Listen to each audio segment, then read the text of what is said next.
שלוש, שתיים, אחד,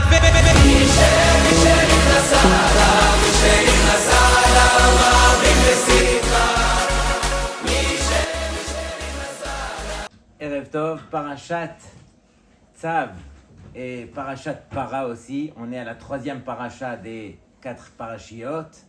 Mais à ce lendemain de Yom Purim, Rabotai, qu'est-ce qu'on a pris sur nous de Yom Purim? On sait que Yom Purim, c'est un jour qui est tellement élevé qu'on se doit au moins de retirer quelque chose. Quelle est la leçon de notre Yom Purim? Comme on le sait, Yom Purim, c'est un jour de Simcha. Et regardez ce que nous enseigne Rabbi Nachman de Breslev. Il nous dit dans son Likutei Moharan, mais ce sont des paroles qu'on se doit de garder, de chérir et surtout de travailler. Il est un grand commandement que d'être joyeux tout le temps et d'éloigner la tristesse ainsi que l'humeur noire de toutes ses forces. Donc ça c'est la base, Rabotai.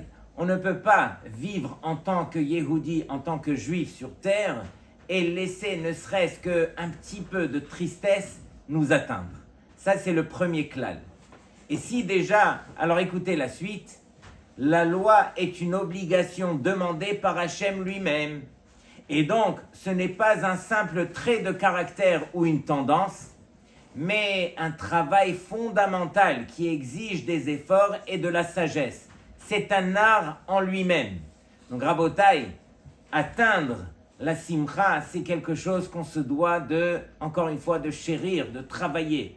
D'ailleurs, la source de toutes nos contrariétés et de toutes nos souffrances provient d'un manque, d'un défaut dans notre capacité à éprouver de la joie. Comme il est dit, Tachat asher lo avadta et Hashem Elokecha besimcha uvtuv levav, en traduction, en vertu du fait que vous n'ayez pas servi Hashem, votre Dieu, dans la joie et de bon cœur, malgré tout. Et donc, Rabotai, ça c'est la malédiction, malheureusement, pour celui qui ne sait pas servir Hashem, besimcha uvtuv levav. Et il est vrai qu'on ne va pas se mentir. C'est pas évident d'être joyeux tout le temps, bien que la Torah nous l'ordonne. Donc, ce travail dépend de nous. Quelque part, c'est un switch à mettre dans sa tête pour que, éventuellement, que l'homme comprenne. Lorsque on dit Hasameach bechelko, celui qui se réjouit de sa part. Comment est-ce qu'on peut se réjouir de sa part si dans notre tête, on sait qu'il nous manque ça et qu'il nous manque ça, etc. Mais on doit se réjouir de ce que Akadosh Baruch Hu nous a accordé parce que lui, il sait combien c'est bien pour nous et combien ce qu'on n'a pas eu alors n'était pas bien pour nous. Encore une fois, donc la simcha ne doit pas dépendre de l'extérieur, elle doit dépendre uniquement de l'intérieur, c'est-à-dire que je ne fais pas dépendre ma simcha d'une fête, d'une bonne nouvelle que j'ai reçue, d'un cadeau que j'ai reçu. Je dois faire dépendre la simcha uniquement des choses qui sont à l'intérieur de moi. Ce que Hachem m'a accordé, qui fait partie de ma personne à tous les niveaux, et au niveau matériel et au niveau spirituel, devrait me suffire pour être joyeux. Et donc, Rabotai, une deuxième leçon de ce beau Purim, comme on le sait, alors il y a une différence entre Kippour et Purim, qui est que ces deux journées sont des journées de Cheshbon Nefesh. C'est quoi Cheshbon Nefesh? Introspection de soi, de ses actions. Et on sait qu'à Kippour, qu'est-ce qu'on va faire? On va scruter à l'intérieur de soi toutes les choses qu'on se doit de corriger. Et bien, Ezrat Hashem, le jour de Kippour, on va jeûner et on fera tous les efforts pour justement surmonter toutes ces choses qui sont difficiles à l'intérieur de nous. Mais à Purim, Rabotai, à Purim, on reprend le sourire. Et à Purim, qu'est-ce qu'on va faire? On va réaliser les bons traits de caractère qui sont à l'intérieur de nous, les choses sur lesquelles on est positif, les choses sur lesquelles on réussit. Et sur ces choses-là, le jour de Purim, on va se réjouir. Et Rabotai, la différence qu'il y a entre Purim et Kippour, encore une fois, c'est qu'un homme ne peut pas rester sur quelque part une note qui est négative. On ne peut pas uniquement chercher les critiques à l'intérieur de nous et se remettre en question constamment. On se doit de se réjouir. C'est uniquement de la sorte qu'on arrivera à servir Hachem de la plus haute façon, de la meilleure façon, Rabotai. Et donc, c'est la raison pour laquelle ce jour de Purim, c'est un jour de Kirva, c'est un jour où on se rapproche d'Hachem, justement par les bienfaits qu'on réalise qui sont à l'intérieur de nous. Et on rappelle les saintes paroles de Rabbi Israël Salanter qui dit qu'un homme, c'est bien pour lui de connaître ses défauts parce qu'il saura qu'est-ce qu'il devra réparer. Mais c'est encore mieux pour lui de connaître ses qualités parce que grâce à ses qualités, il pourra surmonter ses défauts. Donc Rabotai, encore une fois, tout ça pour garder un esprit positif. Là, on peut commencer Parashat Tzav. Et comme on le sait, Parashat Tzav, ce n'est que la suite de Parashat Vayikra, où là-bas, on a cité tous les korbanot, mincha, khatat, etc. Et dans Parashat Tzav, on va les reprendre en détail. Rabotai, vous connaissez tous la Mishnah dans Masechet Avot, al shlosha dvarim ha'olam omed, à la Torah, ve'al ha'avoda, ve'al gemilut chasadim. De quel avoda est-ce qu'il s'agit? C'est avodat ha'korbanot. C'est le travail des korbanot que les Kohanim avaient le srout de faire au temps du Beth Amikdash. Et le korban, comme son nom l'indique, korban vient du mot les karev. Et donc les korbanot, ils permettent au Béné Israël de se rapprocher, les Avinu Shebashamaim, de se rapprocher d'Hachem. Mais aujourd'hui, qu'on n'a pas ni le Beth Amikdash, ni les korbanot, de quel avoda est-ce qu'il s'agit? Alors bien sûr, c'est la avoda de la tefila. On se doit de travailler la tefila qui, elle, prendra toute la place du korban. Imaginez, Rabotai, combien est-ce que cette tefila, alors, elle joue un rôle qui est tellement important. Le korban, il permettait d'enrayer toutes nos fautes, et la tefila de même. Si on l'a fait comme il se doit dans tous les principes de la halacha, alors bien sûr que la tefila, elle prendra tout le rôle du korban. Mais Rabotai, la question que je voudrais partager avec vous, tout ce beau sefer de Vayikra, il vient nous parler des korbanot. Mais aujourd'hui, qu'on n'a pas le srout, que le Beth Amikdash n'est toujours pas reconstruit, Bimera Beyamen ou Be'ezrat Hashem, mais dans tous les cas, qu'est-ce qui pourrait remplacer les korbanot? Qu'est-ce qui pourrait, à la limite, prendre la place de ce sefer Vayikra? Qu'est-ce qui pourrait nous consoler? Arrête, on a besoin de cette kapara, que Akadosh Baruch Hu puisse nous pardonner. Sur cela, Rabotai, le Zohar Akadosh, il nous dévoile qu'il y a quelque chose qui dépasse les korbanot, qui est nul autre que quelque chose qui s'appelle Torah. Comme on le sait, Torah, elle est magna ou matzla. Elle protège et elle sauve l'homme. Et regardez bien, Rabotai, dans ma Sechet Menachot, Daf Kuf Yud, c'est le dernier amoud de ma Sechet Menachot, il y a une machloket là-bas entre Resh Lakish et Rava. Écoutez bien la machloket. Amar Resh Lakish, Maï Dirtiv, quelle est la kavana dans le verset où il est enseigné Zot HaTorah, la ola, la mincha, la vela hatat, vela ashan. Zot HaTorah veut dire voici la loi de tous les korbanot. Normalement, on aurait dû marquer Zot HaChuka, voici la loi qu'on ne comprend pas, celle des korbanot, puisque les korbanot, c'est quelque chose qui nous dépasse. Il n'y a pas de raison logique aux korbanot. Pourquoi est-ce qu'on a marqué Zot HaTorah, voici la loi? Alors sur cela, Resh Lakish tire la dracha, Kol ha'osek baTorah, tout celui qui étudie la Torah, que ilu hikriv ola mincha chatat ve'ashan. C'est comme s'il avait offert tous ces korbanot qui nous ont cités, qui sont cités donc dans la parashat, dans le livre de Vayikra. Et donc, selon Resh Lakish, alors celui qui étudie la Torah équivaut, il a le même poids que celui qui va offrir les korbanot. Mais regardez bien maintenant la dracha de Rava. C'est celle que je voulais préciser.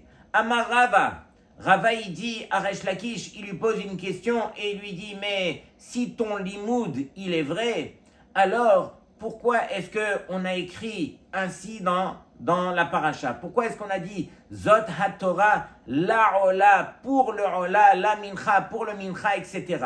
On aurait dû marquer directement Hay la ola la mincha, ola ou mincha mi ba'yele. on aurait dû mentionner dans le verset Zot HaTorah, Ola, Mincha, etc. Je n'avais pas besoin de ce lamed en plus. C'est quoi la Ola, etc.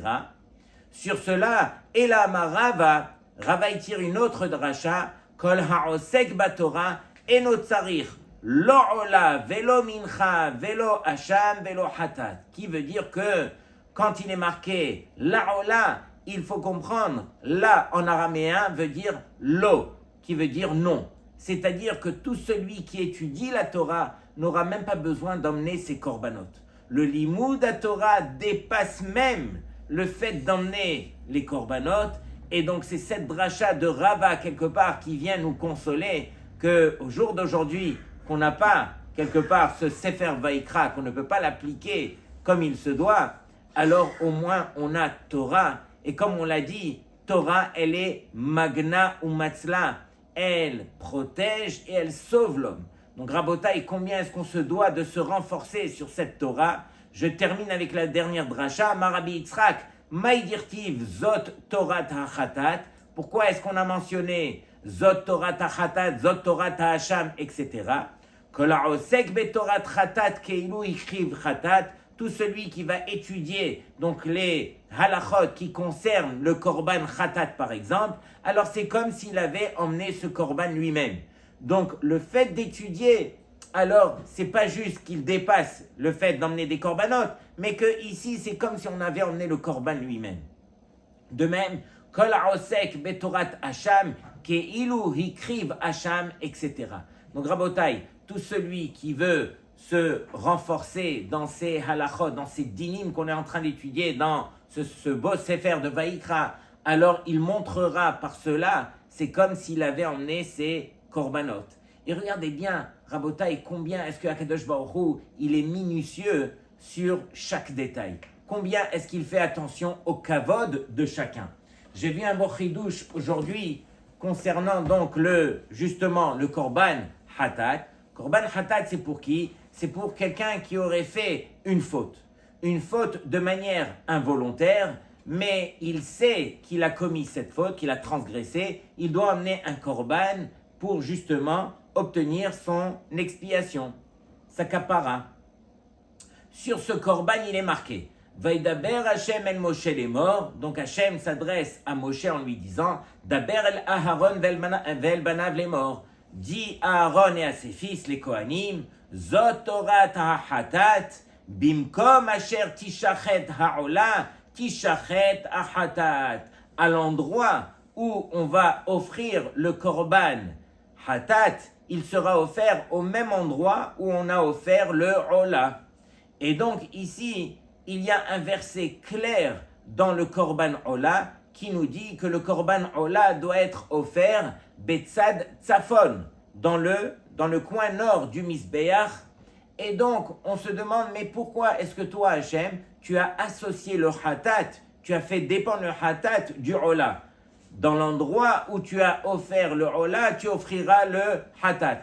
Donne-moi la halacha du ola et donne-moi la halacha du hatat. Pourquoi tu les as assimilés quelque part? Et sur cela, Rabotai, écoutez bien ce qu'Akadosh Baruch Hu, il juge. Il dit comme ça, il dit, mais si j'avais séparé le korban hatat du korban ola, alors qu'est-ce qui va se passer? Quand quelqu'un va fauter, alors aux yeux de tous les béné Israël, il va aller dans tel et tel endroit pour emmener le korban hatat et tout le monde pourra pointer du doigt, voici le fauteur. Il est venu emmener le korban pour expiation pour telle et telle faute qu'il a transgressée. Pendant que Hachem, qu'est-ce qu'il a fait pour justement ne pas lui faire honte? Alors on a associé le korban hatat au korban ola pour ne pas que les gens ils puissent savoir pourquoi est-ce qu'il a été justement là-bas, betzad tzafon, pour offrir ce korban. Peut-être qu'il a offert pour le ola, peut-être qu'il a offert pour le hatat, on ne sait pas. Justement pour le kavod de la personne qui aurait transgressé. Regardez combien chaque chose est minutieuse dans la Torah Rabotai. Et donc, au début de cette paracha, il y a un mot qui devrait réellement nous faire réfléchir. Vaidaber Hashem el Moshe les morts, tzav et Aharon vet banav les morts. Que veut dire tzav? Tzav veut dire ordonne à qui? À Aaron et à ses fils. En Botaï, combien est-ce qu'il y a de langages différents dans la Torah? On aurait dû marquer Daber el Aharon ou bien Emor el Aharon. Pourquoi est-ce qu'on a marqué Tzav? Ça nous fait peur. Tzav, ordonne. On dirait qu'ici c'est quelque chose de plus sérieux. C'est quoi ce mot Tzav?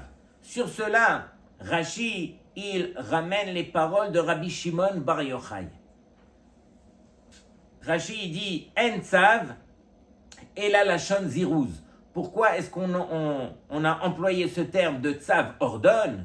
C'est un langage de Ziruz, d'empressement. Miyad ou les Dorot, tout de suite et pour les générations à venir.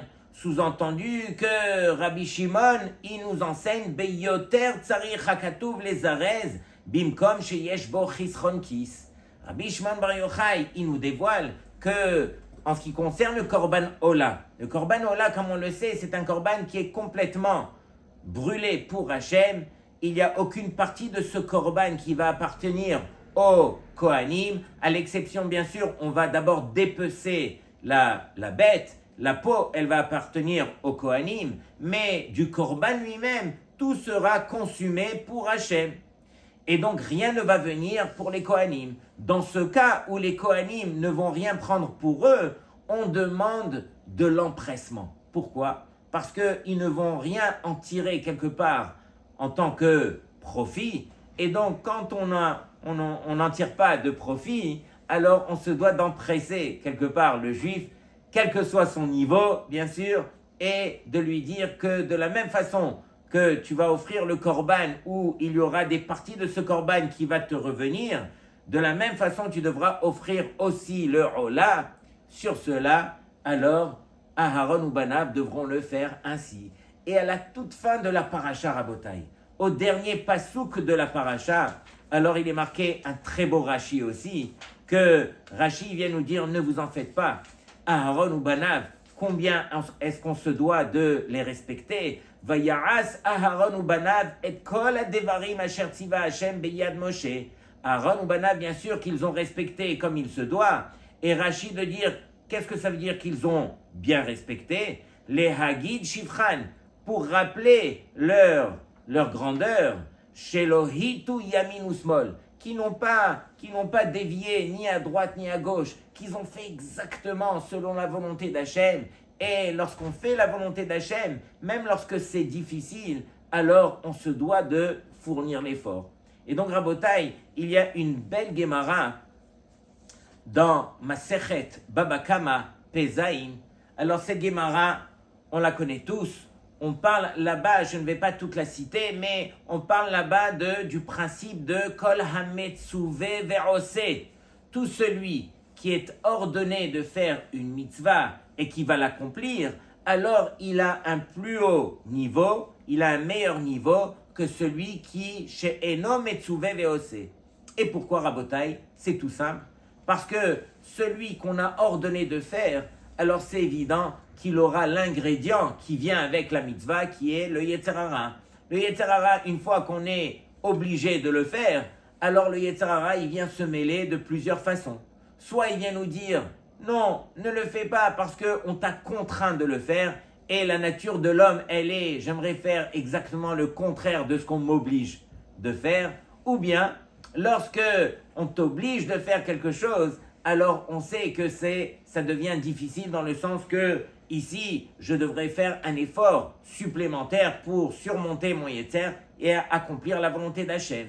Et donc ici, pourquoi est-ce qu'on a marqué Tzav et Aharon? Parce que quelque part, on veut rappeler à l'homme qu'il doit s'empresser. Il doit s'empresser miyad, tout de suite, ou les dorot et pour les générations.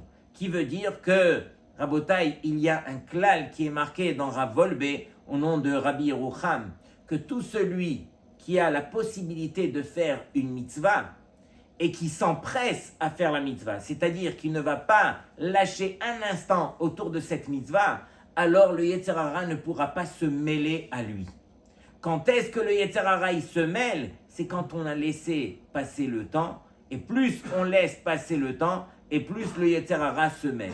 Je vous donne un exemple qu'on vit presque tous les matins. l'alarme, elle sonne, le réveil matin, il sonne à 6 heures du matin, bien sûr, 6 heures, pas plus tard que ça, Rabotaï. Et donc, à 6 heures du matin, il sonne, et un petit coup, et on reste au lit. Plus vous allez rester au lit, et plus ça va devenir difficile pour vous de vous lever.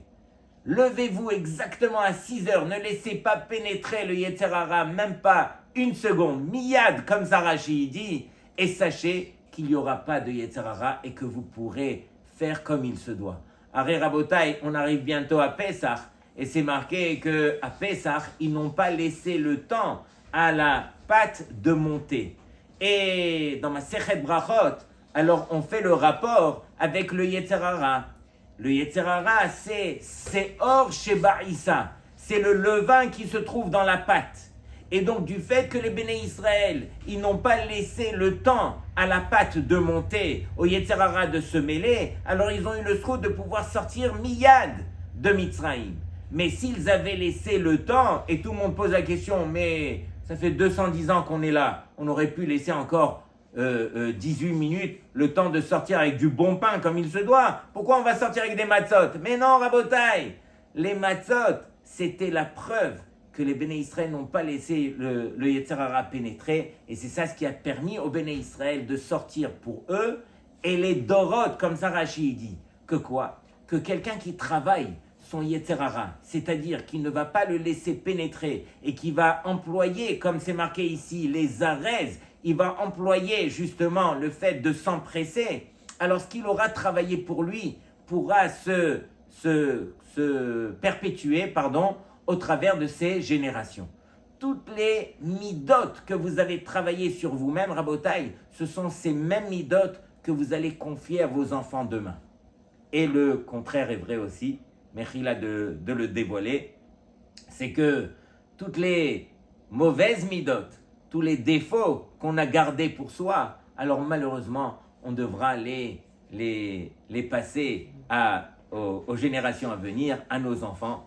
Et malheureusement aussi, lorsque un homme ne comprend pas de lui-même tout ce qu'il est venu réparer, alors arrivera un enfant qui grandira et qui sera quelque part son reflet et qui lui permettra de réaliser quelles sont les choses que tu aurais dû réparer. Mais dans tous les cas, on se doit de réparer. Et celui qui répare, encore une fois, il permettra à ses enfants de s'en sortir de la meilleure façon. Et donc, Rabotai, on termine aussi avec Parashat Para. Vous savez que cette semaine, on aura le srout de lire aussi Parashat Para. Et comme on le sait, Para, c'est une chouka, c'est une loi qu'on ne peut pas comprendre. Arrête, c'est marqué que Amar lo Akadosh Baruch Hu le Moshe. Hachem il dit à Moshe, Lecha ni megale ta'am para, aval le'acher chouka. Uniquement pour toi, Moshe, je vais dévoiler c'est quoi cette loi qui s'appelle Para Aduma. On sait que Para Aduma, c'était une vache rousse avec combien et combien de conditions pour qu'elle soit cachère. Et en fin de compte, le Kohen devra asperger tout celui qui avait atteint l'impureté de mort. Et lorsque le Kohen aspergeait, alors celui qui était tamé, met, il devenait pur, et le Kohen qui avait aspergé, il devenait impur. Cette chose-là, impossible pour nous de la comprendre, au point à ce que l'homme le plus sage, Shlomo HaMelech, il dit « Amarti ahakema vehi rechoka mimeni » Il a dit « J'ai cherché, j'ai scruté, j'ai réfléchi, mais hi rechoka mimeni » elle est très loin de moi, impossible pour moi de comprendre une telle chose. Les deux choses qu'on se doit de réaliser, c'est que Para Aduma, c'est quoi exactement? C'est le birour, c'est exactement faire attention comment est-ce qu'un homme, il doit apprendre à se purifier. Rabotai, si on veut que cette Torah nous appartienne, si on veut se rapprocher de ce Chodesh Nissan, où Bezrat Hashem, on aura le srout de pouvoir fêter cette grande fête de Pessah, alors une des conditions, c'est de se purifier. Et donc, il est marqué deux choses au niveau de la Para Aduma, c'est tout ce qu'on connaît. Para Aduma nitna le Israël ke kapara al ma'aseh ha'egel bo hem avdu avodah zara. On sait que les Béné Israël, malheureusement, ils ont transgressé la faute du veau d'or. Et donc, sur cela, Akadosh Baruch Hu, il envoie un machal du fils d'une servante qui est venu dans le palais du roi et qui a fait ses besoins dans le palais.